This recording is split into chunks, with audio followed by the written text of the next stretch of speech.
Gibati og grabing kahiubo si Samuel Dango ug wala una siya mamasada karong adlaw. Kay basid mas stress lang siya sa giusbaw sa presyo sa matag litro sa produktong petrolyo. Pahit kayo. Maglima na may sa pagtubil. Maka-round trip may short sa among koleksyon. 1 taon lang namon mintras wa pay subsidy. Wa pa po'y taas pamasahe.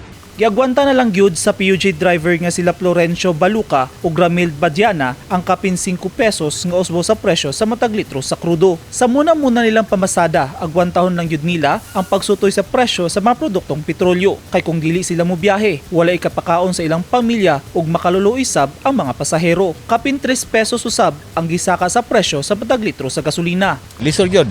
Na kaning pamasada na mo ani, ang kita ni Igor Giscrudo. Tabla-tabla yun. Wa na may paraan na to ani na pigilan ning pagmahala ni. Kugi lang. Agwanta. Agwanta nay ginagmay nga kuan, makadala ginagmay. Kapalit bugas.